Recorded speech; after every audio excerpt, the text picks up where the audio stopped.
तो आप सभी लोगों का मैं स्वागत करता हूं टेट वाली क्लास में। तो दोस्तों, जैसा कि बात करते हैं, कल की क्लास में हमने देखा था एनसीएफ 2005 के द्वारा 6 थीमों के बारे में हमने देखा था। हमने अल्बर्नी के बारे में बहुत अच्छे तरीके से देखा था। और दूसरी बात करते हैं, बछेंद्री पाल के बारे में हमने देखा था। और साथ ही साथ अगर देखा जाए तो हमने संतोष यादव के बारे में भी देखा था। जैसा कि यहाँ पर आपके फ्रंट पर आप देख भी सकते हैं और रिवीजन कर सकते हैं। देखिए, एक बात मैं और कहना चाहूंगा, यदि आप पिछली जो मतलब कल वाली क्लास है और आज वाली क्लास को आप पूरी देख लेते हैं तो निश्चित तौर पर आपके 4 से 5 मार्क्स बिल्कुल फिक्स हो जाएंगे। तो दोस्तों, इसको मिस मत करिएगा प्लीज, मैं आप लोगों से कह रहा हूं, मैं रिक्वेस्ट कर रहा हूं, क्योंकि काफी इंपॉर्टेंट दोनों ही वीडियो हैं। तो ध्यान से देखिएगा, इस क्लास को भी अच्छे से देख लीजिए। जो लोग अभी देख रहे हैं वे देख लें, बाद में उस क्लास को देख लेंगे।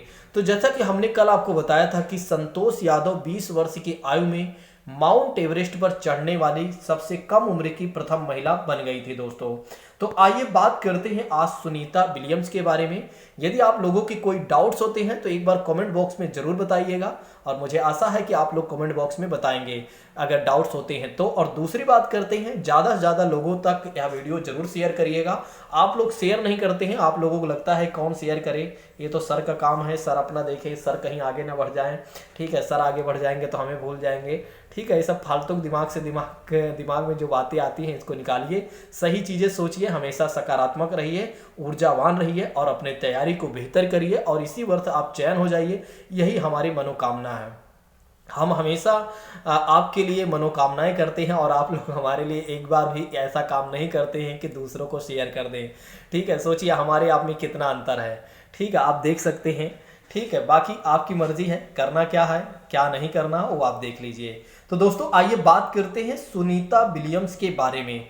एक अंतरिक्ष में जाने वाली भारतीय मूल की दूसरी महिला हैं। तो आपके एग्जाम में यह प्रश्न पूछा जा सकता है कि सुनीता विलियम जो है अंतरिक्ष पर जाने वाली पहली महिला है या दूसरी महिला है। अच्छा, यूपी टेट की बात करते हैं तो यूपी टेट वाला ऐसे ही प्रश्न देगा, या यूपी टेट वाले ऐसे ही प्रश्न देते हैं कि पहली महिला, दूसरी महिला, तीसरी महिला, चौथी महिला। वहां आप जाएंगे तो कंफ्यूज हो जाएंगे, आपको लगेगा क्या यार कैसे प्रश्न पूछ लिया गया, यहाँ पर बिल्कुल ही कंफ्यूज कर दिया गया, पहला दूसरा। या तो ऐसे सीटेट क्या करेगा, अच्छा सीटेट की क्या विशेषता है, सीटेट कहेगा कि पहली बार गए थे, फिर दूसरी बार गए थे, फिर कहेगा पहली और दूसरी बार दोनों बार गए थे, फिर कहेगा पहली और दूसरी बार तो नहीं गए थे, या दोनों बार तो गए थे लेकिन एक बार वापस आ गए थे, या क्या हुआ था, दुनिया भर के फलाना ढिमकाना वो लिख देगा। ये मान के चलिए, ये है सीटेट की विशेषता। लेकिन सीटेट की विशेषता ये है कि अगर आप ध्यान से प्रश्न को पढ़ें और उसके 4 विकल्पों को ध्यान से पढ़ें तो निश्चित तौर पर आप एक विकल्प को आराम से हटा सकते, मतलब 3 विकल्पों को आराम से हटाकर सही विकल्पों को आप टिक कर सकते हैं। सीटेट की सबसे अच्छी विशेषता ये है। लेकिन यूपी टेट में ऐसा आपसे कुछ नहीं होने वाला है। यूपी टेट में यदि आपके फैक्ट अच्छे से क्लियर है तो निश्चित तौर पर तभी आप सही कर पाएंगे। अगर फैक्ट्स आपके सही नहीं है, क्लियर नहीं है, तो ये मान के चलिए वहां पर आप कंफ्यूज आ जाएंगे। चलिए बात करते हैं, 360 किलोमीटर दूर स्पेस में गई थी। लगभग इनके बारे में बताया जाता है कि 360 किलोमीटर दूर स्पेस पर गई थी और इनका संबंध जो था गुजरात के अहमदाबाद शहर से था। तो ध्यान रखिएगा, सुनीता विलियम्स के बारे में जरूर ध्यान रखिएगा कि इनका जो संबंध था गुजरात के अहमदाबाद से संबंध था। यहीं पर अहमदाबाद में ही देखा जाए तो गांधी जी ने क्या किया था, साबरमती आश्रम की स्थापना किया था। इस बात को भी ध्यान रखिएगा। नेक्स्ट बात करते हैं, इन्होंने 195 दिनों तक 195 दिनों तक अंतरिक्ष में रहने का रिकॉर्ड स्थापित किया था। देखिए, इनके बारे में बताया जाता है कि 195 दिनों तक इन्होंने अंतरिक्ष में रहा और रिकॉर्ड स्थापित किया। वाकई में इनके लिए एक बार तो सैल्यूट बनता ही, तभी हमें आगे बढ़ना चाहिए। नेक्स्ट बात करते हैं, जून 1998 में क्या होता है, अंतरिक्ष यात्री एजेंसी नासा में चयन हुआ। दरअसल बात करते हैं 1998 की बात करते हैं तो अमेरिकी अंतरिक्ष एजेंसी जो नासा है उसमें इनका चयन होता है। 2008 में इन्हें विज्ञान एवं अभियांत्रिकी के क्षेत्र में भारत सरकार द्वारा इन्हें पद्म भूषण से सम्मानित किया गया दोस्तों। तो 2008 में, अच्छा इनसे एक प्रश्न ये भी पूछा जा सकता है कि भैया सुनीता विलियम्स जी जो हैं इन्हें भारत सरकार ने कब पद्म विभूषण से सम्मानित किया था। तो ध्यान रखिएगा, 2008 में विज्ञान एवं अभियांत्रिकी के क्षेत्र में इन्हें 2008 में पद्म भूषण से सम्मानित किया गया था दोस्तों। इस बात को भी ध्यान रखिएगा। नेक्स्ट बात करते हैं, 16 अप्रैल 2007 को अंतरिक्ष में मैराथन दौड़कर ऐसी करने वाली विश्व की पहली महिला बन गई। देखिए इनके बारे में बताया जाता है कि 16 अप्रैल 2007 को क्या होता है, अंतरिक्ष में इन्होंने मैराथन दौड़ लगा दी। अंतरिक्ष में इन्होंने क्या किया, मैराथन दौड़ लगा दिया और मैराथन दौड़ लगाकर विश्व की पहली महिला बन गई। सोचिए यहाँ पर मैराथन लोग यहाँ धरती पे तो लगाते नहीं है, यहाँ ये अंतरिक्ष में जाकर क्या की, एक तरीके से मैराथन दौड़ लगा दी। मानना पड़ेगा, सिल्वर तो फिर से एक बार बनता है।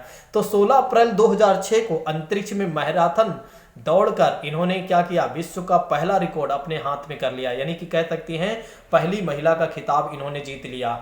मानना पड़ेगा इन्हें भाई। नेक्स्ट बात करते हैं सुनीता विलियम्स के अनुभव के बारे में। आइए समझते हैं कि भाई इनके अनुभव क्या रहे, ये क्या बताती हैं जब वहां पर जाती हैं।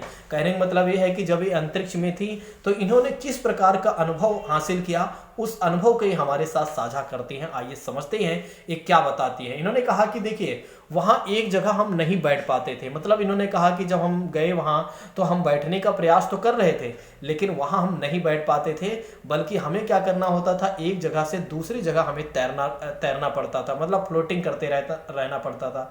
ऐसा है क्यों दोस्तों, क्योंकि ऐसा इसलिए वहां पर जीरो ग्रेविटी है। देखिए अगर ये जिस धरती पर आप रह रहे हैं, अगर यहाँ पर भी जीरो ग्रेविटी हो जाए तो यहाँ पर भी हर व्यक्ति उड़ने लगे। कोई यहाँ, जैसे मैं यहाँ उठकर बैठकर पढ़ा रहा हूँ तो मैं उठकर कहीं और चला जाऊँगा, ये मान के चलिए कुछ इस तरह की चीज़ें हो सकती हैं।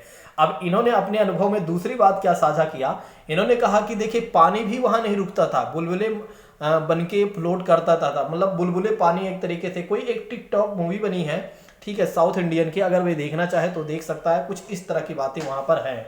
ठीक है, तो पानी भी वहां नहीं रुकता था, बुलबुले बन के वे फ्लोट करते रहते थे, तैरते रहते थे। नेक्स्ट बात करते हैं फिर इन्होंने अपने अनुभव में बताया कि चेहरा या हाथ धोने के लिए बबल पकड़ना पड़ता था, मतलब जो बुलबुले हुआ करते थे उसको पकड़ना पड़ता था और पकड़ने के बाद कागज को गीला करना पड़ता था, तब कहीं पर ये अपने चेहरे को धुलते थे।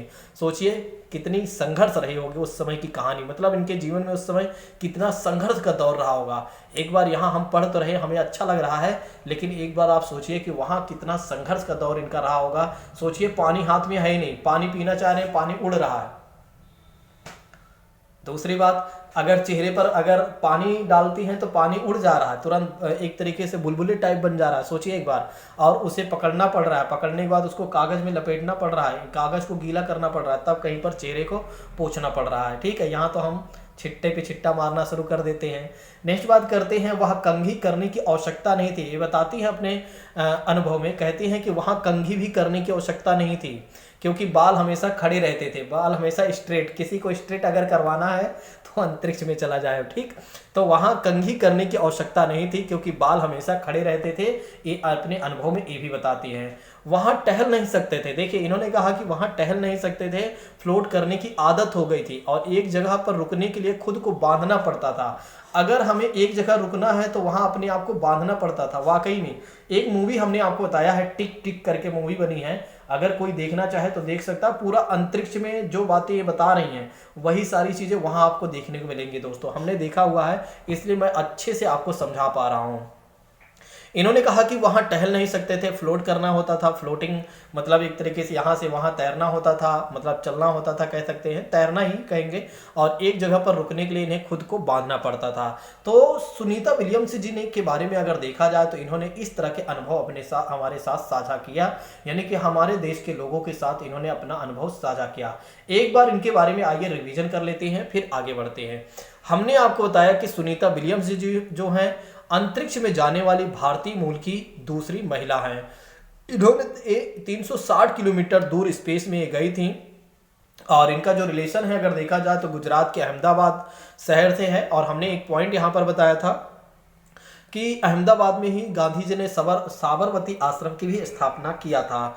इन्होंने 195 दिनों तक अंतरिक्ष में यात्रा किया और विश्व रिकॉर्ड इन्होंने स्थापित किया दोस्तों।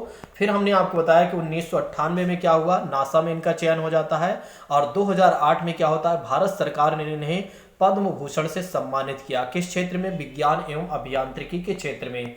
लेकिन आगे बताया जाता है कि 16 अप्रैल 2007 को क्या होता है? 16 अप्रैल 2007 को क्या होता है? अंतरिक्ष में मैराथन दौड़ लगाकर ये विश्व की पहली महिला बन जाती हैं सुनीता विलियम्स जी। इस बात को ध्यान रखिएगा। इन्होंने अपने अनुभव में क्या क्या बताया वो तो आप समझ ही गए हैं, तो यहाँ पर ज्यादा हमें समय वेस्ट नहीं करना चाहिए। अब आइए समझते हैं नील आर्मस्ट्रांग के बारे में। नील आर्मस्ट्रांग के बारे में बात करते हैं तो चांद पर उतरने वाले प्रथम व्यक्ति थे। वे चांद पर कब गए थे? 1969 में। आपके एग्जाम में यह प्रश्न पूछा जा सकता है दोस्तों कि नील आर्मस्ट्रांग चांद पर उतरने वाले प्रथम थे या द्वितीय थे? तो ध्यान रखिएगा, नील आर्मस्ट्रांग चांद पर उतरने वाले प्रथम व्यक्ति थे और वे कब गए थे? 1969 में गए थे। इस बात को ध्यान रखिएगा।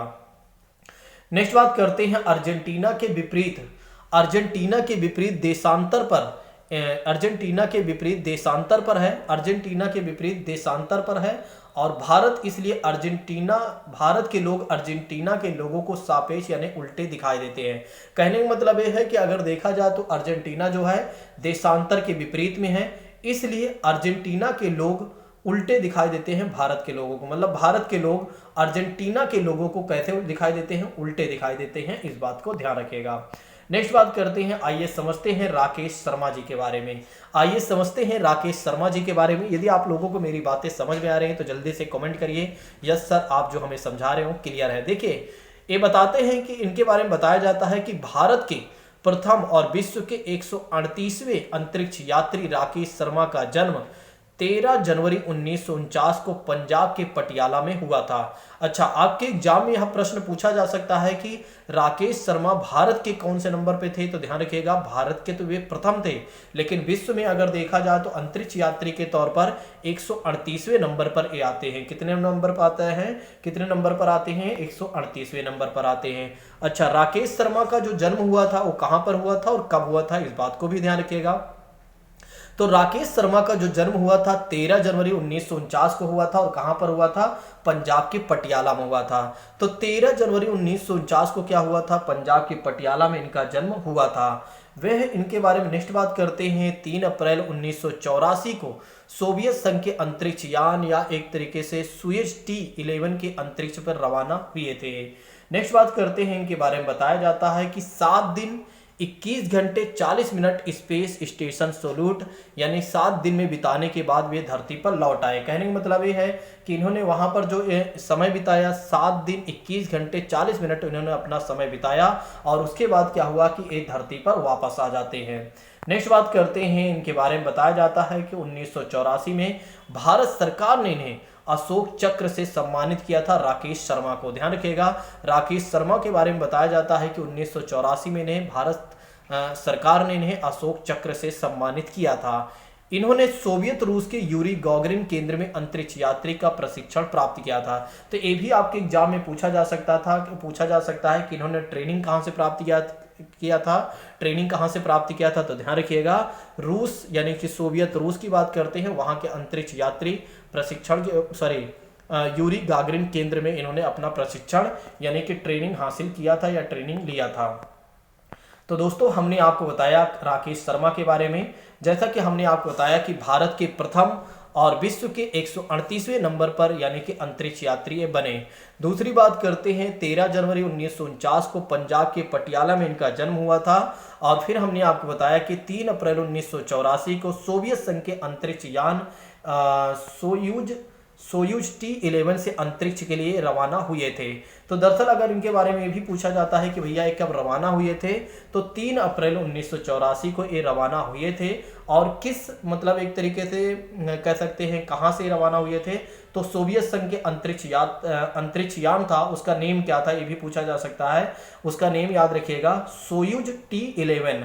सोयूज T-11 को भी ध्यान रखिएगा। और इन्होंने कितना दिन अपना समय बिताया वहां पर अंतरिक्ष में, तो 7 दिन 21 घंटे 40 मिनट इन्होंने अपना समय वहां पर बिताया दोस्तों। तो इस बात को भी ध्यान रखिएगा, भूलिएगा नहीं। तो फिर हमने आपको बताया कि भारत सरकार ने इन्हें कब अशोक चक्र से सम्मानित किया, तो भारत सरकार ने इन्हें 1984 में अशोक चक्र से सम्मानित किया। और इन्होंने अपना प्रशिक्षण कहां से लिया था, तो सोवियत संघ के यानी कि रूस के यूरी गागरिन केंद्र से इन्होंने अपना प्रशिक्षण लिया था दोस्तों। अब आइए बात करते हैं कल्पना चावला के बारे में। कल्पना चावला के बारे में। तो आइए समझते हैं कल्पना चावला के बारे में। तो दोस्तों जैसा कि बात करते हैं कल्पना चावला के बारे में, अगर देखा जाए तो बताया जाता है कि एक भारतीय मूल की अमेरिकी अंतरिक्ष यात्री थी कल्पना चावला जी। ये भारत की पहली महिला अंतरिक्ष यात्री थी जिनका जन्म दोस्तों 17 मार्च 1962 को करनाल यानी कि हरियाणा में हुआ था। देखिए कल्पना चावला जी के बारे में यदि हम बात करते हैं तो ये भारतीय मूल की अमेरिकी अंतरिक्ष यात्री थी। इनके बारे में बताया जाता है कि ये भारत की पहली महिला अंतरिक्ष यात्री थी जिनका जन्म 17 मार्च 1962 को करनाल यानी हरियाणा में हुआ था। 1988 में कल्पना चावला ने नासा के एम्स अनुसंधान केंद्र में अपना व्यावसायिक जीवन की शुरुआत किया था। तो दरअसल इनके बारे में बताया जाता है कि 1988 में कल्पना चावला ने नासा के एम्स अनुसंधान केंद्र में क्या किया था, अपना व्यावसायिक जीवन की शुरुआत किया था। तो कल्पना चावला के बारे में कुछ बातें जरूर ध्यान रखिएगा। इनका जन्म कहाँ पर हुआ था ये जरूर ध्यान रखिएगा। तो एक तरीके से इनका जन्म हुआ था भारत में ही हुआ था, और भारत के किस राज्य में, हरियाणा में। ठीक है। और भारतीय मूल की अमेरिकी अंतरिक्ष यात्री हैं, इनके बारे में बताया जाता है। वैसे अगर देखा जाए तो ये अमेरिकी अंतरिक्ष यात्री हैं लेकिन भारत की ही हैं। अगर मूल रूप से देखा जाए तो ये भारत की ही हैं क्योंकि भारत में ही इनका जन्म हुआ था और इन्होंने अपना जो जीवन शुरुआत किया था, अगर देखा जाए तो 1988 से इन्होंने अपने जीवन की शुरुआत किया था। और कहाँ से शुरुआत किया था, तो नासा के एम्स अनुसंधान केंद्र से इन्होंने अपने जीवन की शुरुआत किया था दोस्तों। 1995 में क्या होता है, नासा के अंतरिक्ष यात्री के कोर में शामिल हुई। तो दरअसल इनके बारे में ये भी कहा जाता है कि ये क्या करती हैं, 1995 में नासा के अंतरिक्ष कोर यात्री में शामिल हो जाती हैं।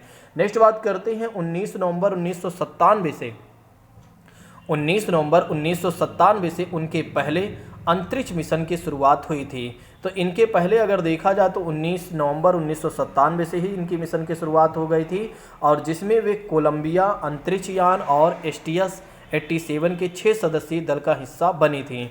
दरअसल बताया जाता है इनके बारे में बताया जाता है कि 1997 से इनके पहले जो है अंतरिक्ष मिशन की शुरुआत हो गई थी, और जिसमें कोलंबिया अंतरिक्ष यान यानी कि STS-87 के 6 सदस्यीय दल के भी एक हिस्सा बनी थी।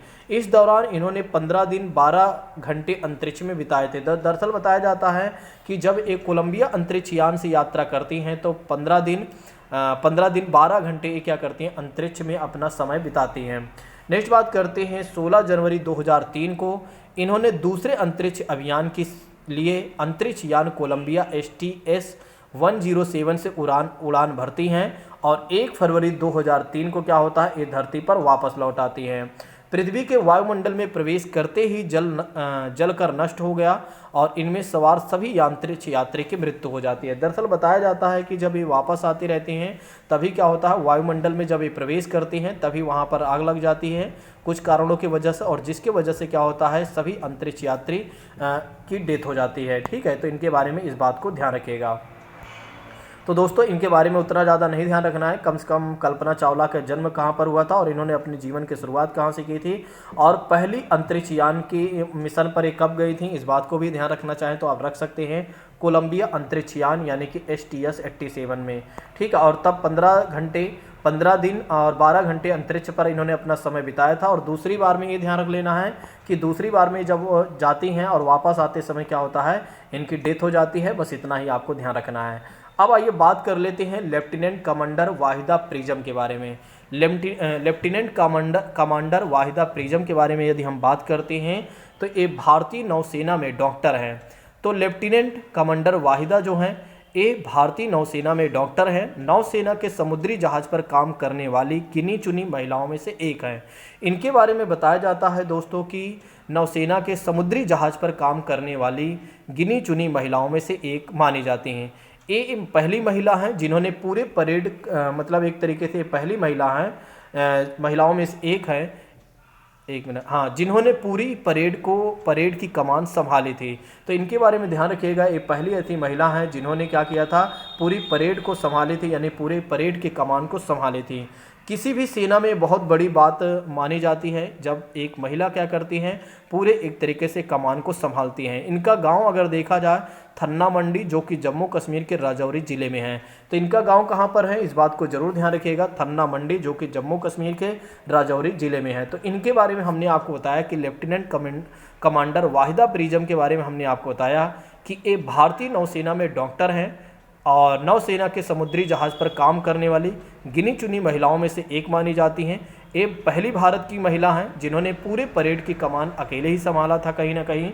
और किसी भी सेना में देखा जाए तो एक महिला के लिए सबसे बड़ी सेना में देखा जाए तो यह सबसे बड़ी बात हो जाती है कि एक महिला पूरे कमान को संभालती हैं। और इनका जो गांव है थन्ना मंडी, जो कि जम्मू कश्मीर के राजौरी जिला में है, इस बात को ध्यान रखिएगा। आइए समझ लेते हैं कर्णम मल्लेश्वरी के बारे में। देखिए कर्णम मल्लेश्वरी के बारे में बात करते हैं तो एक वेट लिफ्टर है। तो कर्णम मल्लेश्वरी के बारे में बताया जाता है दोस्तों कि ये एक वेट लिफ्टर हैं और आंध्र प्रदेश की रहने वाली हैं। कहाँ के रहने वाली हैं, आंध्र प्रदेश की रहने वाली हैं और 130 किलोग्राम तक का भार उठा लेती हैं। इनके बारे में ये भी बताया जाता है कि कर्णम मल्लेश्वरी जी जो हैं 130 किलोग्राम तक का भार उठा लेती हैं और लगभग इन्होंने क्या किया है, भारत के बाहर इन्होंने 29 मेडल जीते हैं, 29 मेडल जीते हैं। वाह, हमारे लिए गर्व की बात है। एक बार इन्हें सैल्यूट तो बनता है दोस्तों, सभी लोगों को सैल्यूट करना चाहिए। आइए बात सैल्यूट करना चाहिए। आइए समझते हैं चमकता सितारा के बारे में। एक बार इसको फिर से मैं रिवीजन करवा देता हूँ, फिर आगे बढ़ता हूँ। देखिए जैसा कि हमने आपको बताया कर्णम मल्लेश्वरी के बारे में कि एक वेट लिफ्टर हैं, आंध्र प्रदेश की रहने वाली महिला हैं, 130 किलोग्राम तक का एक वजन उठा लेती हैं और लगभग अगर देखा जाए तो भारत के बाहर इन्होंने 29 मेडल्स जीते हैं भारत के लिए। चमकता सितारा के बारे में बताया जाता है सूर्यमणि एक चमकता सितारा जो गर्ल स्टार स्कूल है। चमकते सितारे उन साधारण लड़कियों की असाधारण कहानियां हैं जिन्होंने जाकर अपनी ज़िंदगी बदल ली। तो दोस्तों बताया जाता है सूर्यमणि क्या है, एक चमकता सितारा जो कि गर्ल स्टार है, वो भी एक स्कूल है, ध्यान रखिएगा ये क्या है, एक स्कूल है। और चमकते सितारे उन साधारण लड़कियों की असाधारण कहानियाँ इसमें हैं जो यहाँ जाकर अपनी ज़िंदगी ही बदल लेती हैं। सूर्यमणि के बारे में बताया जाता है कि सूर्यमणि चाहती थी कि लोग त्यौहार पर अपने गीत गाने को गाएं और उन्हें भूलें ना और अपने पहनावों को चाव से पहने। देखिए कहती हैं कि इनका मानना यह था कि लोगों को क्या करना चाहिए, अपने त्योहारों पर जो उनके लोगों के त्यौहार होते हैं उस पर वे उन्हें गीत गाने गाना चाहिए और अपने ही पहनावे को पहनना चाहिए, भूलना नहीं चाहिए। जड़ी बूटियों की समझ और बॉस की चीज़ें बनाने की कला बच्चे भी सीखे, अपने स्कूल की भाषा तो स्कूल ही सीखे हैं और अपनी कुड़ुक भाषा का रिश्ता भी उससे जोड़े। कहती हैं एक तरीके से जड़ी बूटियों की समझ होनी चाहिए और बहुत सारी चीज़ों को बनाने की कला बच्चों में भी आनी चाहिए, यानी बच्चों को भी सिखाना चाहिए। और भाषा तो स्कूल से सीखे ही, लेकिन अपनी जो भाषा इनकी है कुड़ुक भाषा का भी रिश्ता को जोड़ कर रखना चाहिए। इन्होंने कहा यह सब तोरांग केंद्र में होता है। इन्होंने बताया कि यह सब तोरांग केंद्र में होता है और तोरांग में कुडुक समाज और अन्य आदिवासियों की खास किताबों को संभाल कर रखा गया है। तो ये सब अगर देखा जाए तो तोरांग केंद्र में होता है और तोरांग के बारे में बताया जाता है कि कुडुक समाज और अन्य आदिवासियों की खास किताबों को संभाल कर रखा गया है।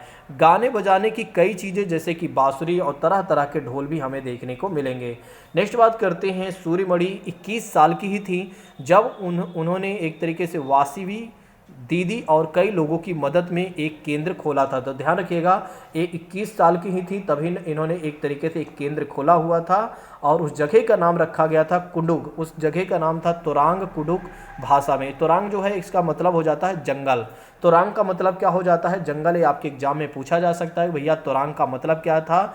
सूर्यमणि 21 ईयर्स की थी, उन्होंने जो केंद्र खोला था उसको तोरांग कहा जाता था और कुडुक भाषा में लेकिन हिंदी में से क्या कहा गया है तो जंगल कहा गया है।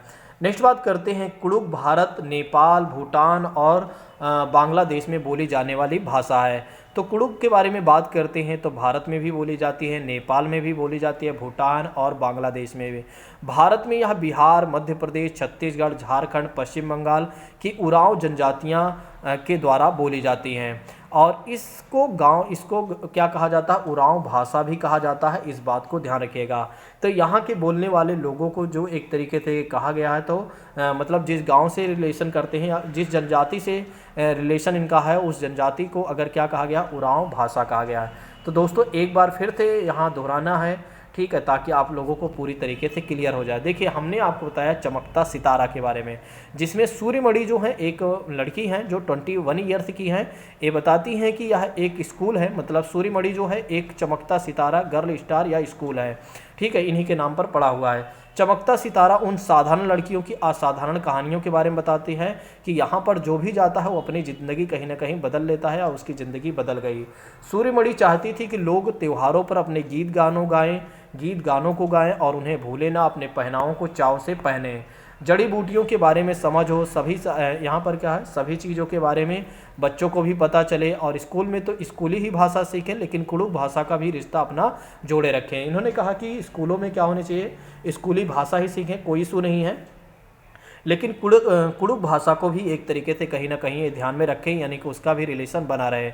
यह सब तोरांग केंद्र में ही होता रहा, और तोरांग में कुडुख समाज है और अन्य आदिवासियों की खास किताबों को संभाल कर रखा गया है, और गाने बजाने की कई चीज़ें, जैसे कि वहाँ पर देखा जाए तो बांसुरी और तरह तरह के ढोल भी हमें मिले हैं, यानी कि बताया जाता है वहाँ ढोल भी देखने को मिलेंगे।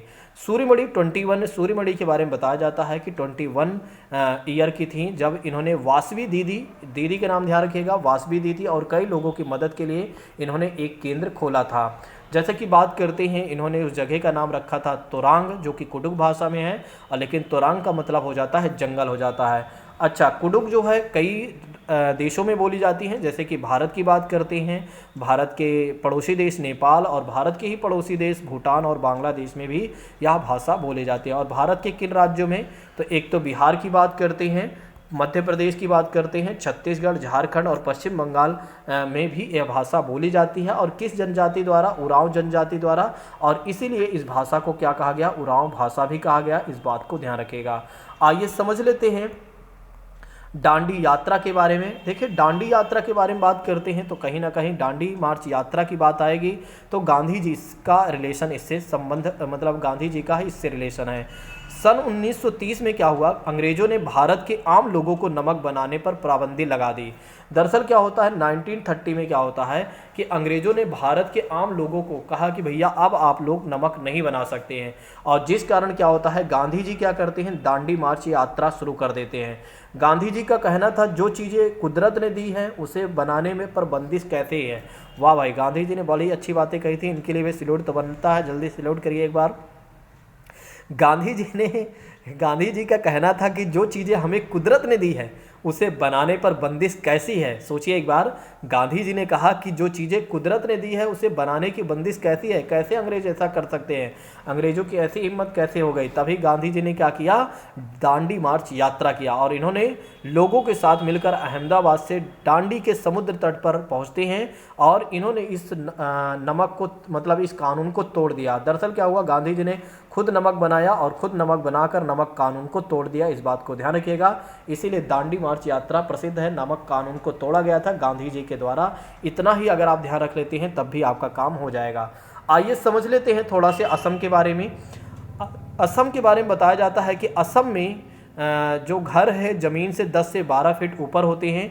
ऊंचाई में बनाने की वजह से भारी बारिश होती है, इसलिए ऊंचाई में बनाए जाते हैं ताकि भारी जो बारिश होती है उससे बचाव किया जा सके। ये बांस से बनाए जाते हैं और अंदर भी लकड़ियों का ही प्रयोग होता है। असम में बांस तथा रस्सी के पुल बनाए जाते हैं, और यहाँ बारिश बहुत अधिक होती है और कभी कभी घुटनों तक पानी भर जाता है। यहाँ बांस को गरीबों का टिम्बर भी कहते हैं, इस बात को भी ध्यान रखिएगा। तो दोस्तों आज की क्लास में भी हमने बहुत कुछ जाना, तो मुझे लगता है कि आप लोगों ने आज की क्लास में देखा होगा तो वाकई में आपको लगा होगा कि बहुत कुछ प्रवीण सर छुपा कर रखे थे और उन्होंने बता दिया है।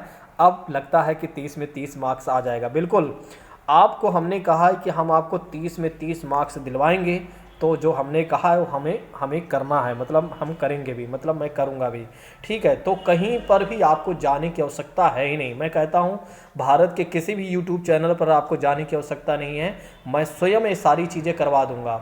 अगर आप मुझसे पढ़ेंगे तो आपको जल्दी समझ में आएगा। कई बार आप लोगों को लगता है कि ज़्यादा यूट्यूब चैनलों को फॉलो करने से हमें ज़्यादा कुछ मिल जाएगा, ऐसा कुछ नहीं है। ठीक है, जो वे पढ़ाएंगे उससे ज़्यादा ही हम पढ़ाएंगे। क्यों पढ़ाएंगे हम ज़्यादा? क्योंकि हमें पता है कि हमारे जो ऑफलाइन के छात्र हैं वे भी पढ़ रहे हैं और जो हमारे ऑनलाइन के छात्र हैं वे भी पढ़ रहे हैं। दरअसल क्या होता है कि जब हमें देखिए उन सभी को क्या होता है, पेड कोर्स बिकता है तो ज़्यादातर वे जितनी अच्छी से अच्छी चीज़ें होती हैं वे लोग क्या करते हैं, पेड कोर्स में ही पढ़ाते हैं। लेकिन हमारे छात्रों को ये बातें समझ में नहीं आती हैं। उन्हें हमने कितनी बार समझाया हुआ है कि जो बड़े चैनल वाले होते हैं उनकी विशेषता ये होती है कि वे लोग कोर्स में को बेचते हैं और जितनी भी अच्छी बातें होंगी, जितनी भी महत्वपूर्ण बातें होंगी, जितने भी ट्रिक्स होंगे, वे सारे ट्रिक्स क्या करते हैं, पेड कोर्स में ही बताते हैं। ठीक है, बाकी चीज़ें वे कुछ नहीं बताते हैं, इधर उधर की बातें पूरा बताते रहते हैं और लोगों को बलगलाते रहते हैं, लेकिन लोग समझते नहीं हैं। अब उन्हें क्या बताया जाए। लेकिन यहाँ पर क्या है, टेट वाले चैनल पर जो भी पढ़ाया जाता है, अगर कोई छात्र हमारे यहाँ पढ़ता हो या ऑफलाइन में पढ़ता हो, ऑनलाइन में पढ़ता हो, यूट्यूब पर पढ़ता हो, कहीं पर भी पढ़ता हो, उसे हर एक नोट्स एक जैसे ही मिलेंगे। ना तो ऑनलाइन में कुछ अलग मिलेगा, ना ऑफलाइन में कुछ अलग मिलेगा, कहीं पर कुछ नहीं मिलेगा, सब कुछ बराबर मिलेगा। ठीक है, तो अपनी कोचिंग की विशेषता ये है कि यहाँ पर ऐसी बातें नहीं होती हैं कि कोई व्यक्ति हमारे यहाँ पेड कोर्स लेगा तभी हम उसे अच्छे से पढ़ाएंगे। ठीक है, नहीं तो हम उसे नहीं पढ़ाएंगे, हम उसके साथ अच्छे से व्यवहार नहीं करेंगे, ऐसा कुछ भी नहीं है। हमारा व्यवहार जैसे ऑफलाइन में होता है, ऑनलाइन में होता है, वैसे यूट्यूब पर पढ़ने वाले सभी छात्रों के साथ भी हमारा व्यवहार वैसा ही होता है। ठीक है, तो जो भी छात्र हमारे यहाँ यूट्यूब चैनल पर पढ़ रहे हैं उनके लिए एक खास छूट ये है, यदि उन्हें कोई टॉपिक से समझ में नहीं आता है तो वे लोग क्या कर सकते हैं, हमें व्हाट्सअप कर सकते हैं। हमारा व्हाट्सअप नंबर लिख लीजिए, लिख लें आप लोग 8920340192। आप हमें व्हाट्सअप कर सकते हैं। किसी भी टॉपिक, कोई भी सब्जेक्ट हो जो आपको समझ में ना रहा हो, अगर आप हमारी यूट्यूब चैनल से जुड़े हुए हैं तो आपको कहीं जाने की आवश्यकता नहीं है। आप हमसे पूछिए, हम आपको सारी चीज़ें बताएंगे। ठीक है, ये हमारी जिम्मेदारी बनती है कि आप हमारे साथ पूरे विश्वास के साथ जुड़े हैं, तो यह विश्वसनीयता जो है हम आपके साथ बनाए रखें। बाकी की बातें करेंगे अगली क्लास में। Thank you so much. जय हिंद दोस्तों, टेक केयर ऑल ऑफ।